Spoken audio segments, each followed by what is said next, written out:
Subscribe to our YouTube channel and don't forget to press the bell icon to get all the latest updates. The focus in the city of Mumbai now is on hospital beds. We personally have reported on how people are going from hospital to hospital looking for beds. So we came here to the latest facility that will be a COVID hospital in Mumbai. These are the exhibition grounds of Nesco in the city, and you can see that this giant hall behind me has more than 400 beds, but the entire complex, when it is commissioned, will have 3,000 beds, making it easily the largest COVID facility across the city. So you can get a sense of what the city is really preparing for. But like we said, it is not ready, but we've been into so many COVID hospitals, and this is, of course, by the end of it, going to be the largest facility that we're going to have ready. Now, let's just speak to Dr. Neelam here to get a sense of what's happening, what we're waiting for. Given the crunch of hospital beds, what exactly are we waiting for? We're looking at this giant hall. We're seeing more than 400 beds here. What stage of preparedness are you at? Ma'am, we are in a good stage of preparedness, especially our Chief Minister, Shri Uddhav Thackeray ji and Shri Aditya Thackeray ji, along with our developer here and Mr. Romel Dominic, who has really put in so much efforts, and so much efforts have been going on for the last 1 month to bring up this setup.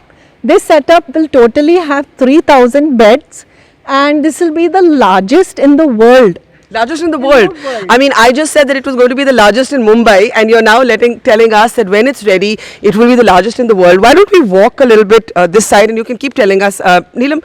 So you're saying by the time it's ready, it'll be the largest in the world. Now, when will that point come when you think it will be ready? Let me inform you that it is already ready, and we have started today the hall 1. The hall 1 has totally 290 beds. We've already accepted patients, and currently our patients are admitted, and it has started functioning. And we have 2,000 oxygenated beds, and we have 498 beds with piped gas. In fact, I'm going to point the camera to the piped lines of the gas. You can take a look. These yellow lines are all piped oxygen lines, and Dr. Neelam here reminding us that when this is done, this will be the largest COVID facility in the world. Now, I'm going to very much hope that we don't need to use the largest COVID facility in the world. Before I come back to Neelam, what kind of work went into creating this and actually creating piped oxygen for every bed? So basically it was like, 1 month ago when Mr. Honorable Pardeshi sir had given us this assignment to create this into a facility of DCHC, we were then planning how to get beds because the lockdown was much more severe than what it is today. So we got beds from all over the country, and we got things associated. We planned it, we executed it and designed it with our team. We have almost 150 workers working here 24/7 and almost 12 civil engineers who are from the group, Romel group, trying to execute it as per the desire of the desire of the team. Okay, Dr. Neelam, how many of these are going to be ICU beds? We are going to be having 200 ICU beds over here. And the other highlight over here is that we are also going to have 50 dialysis beds, and the work is on, and maybe in the next 10 days, we will be, less than 10 days, we will be commissioning another hall which has totally 800 beds and 50 dialysis beds. Another highlight of this place is that we have non-contact between the patient and the doctor, who's initially taking the history of the patient. Yeah, these are contactless booths, and we'll just go there and get a sense of how they actually work in a moment from now. But what I really want to ask you, okay, let's see that first, because we can actually hear the phone ringing there. So you can walk us through this. Yeah. So go ahead, pick it up.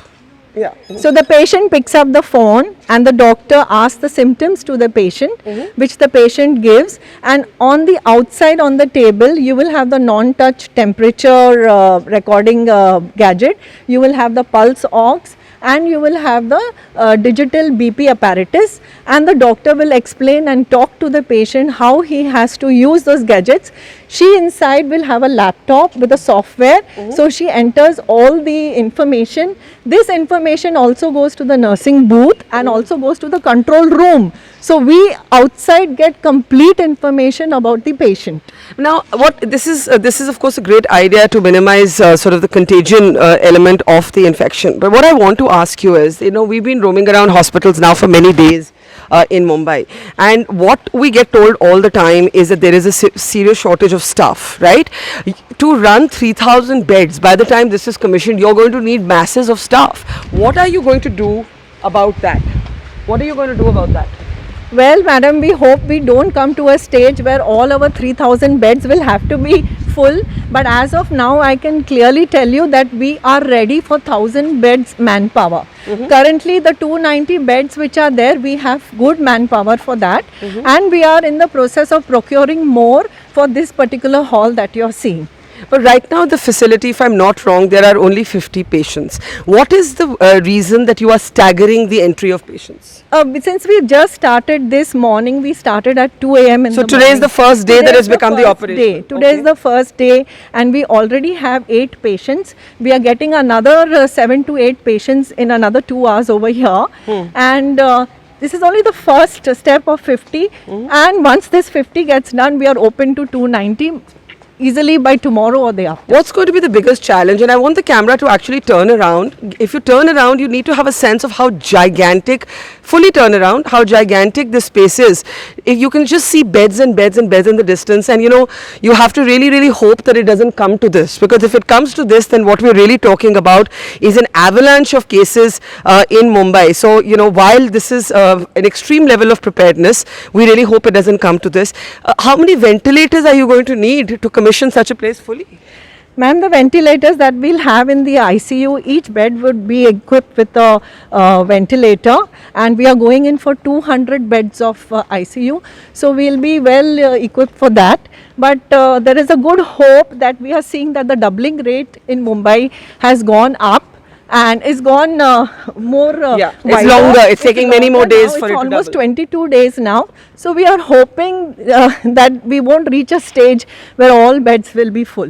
What is the challenge you're facing in putting this facility together? So the challenge is manpower and how to get things organized in short time. That's a big challenge which we are facing. But the team is coping up and putting in more efforts of ours, and we need the understanding the doctors are okay. Do you have a deadline? We have a deadline. We are doing it in every plan they sign off with us. We are doing it in within 10 days for each shed. So that is more important. Even just to highlight the touchless booth, it was, you know, madam was not at the first aspect of it, but we got it designed. We saw with Dr. Mufi's thing at NSCI. Our whole function is to keep safeguard the paramedical staff. That is our whole aspect of thing.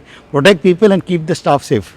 Now, I want to just ask you finally, you're actually a team of dentists, Yes, right? You're a yes. dean of a dental college here. Yes. So how do you adapt to a new aspect of medicine? Because, you know, all of you, obviously this is a pandemic and it's a new Absolutely, pandemic. yes. No one is going to be come into it as experts. Yes. So how do you go from being a team from a dental college to running possibly the world's largest COVID facility? Ma'am, what I would like to tell you that ours is the only dental college running COVID wards.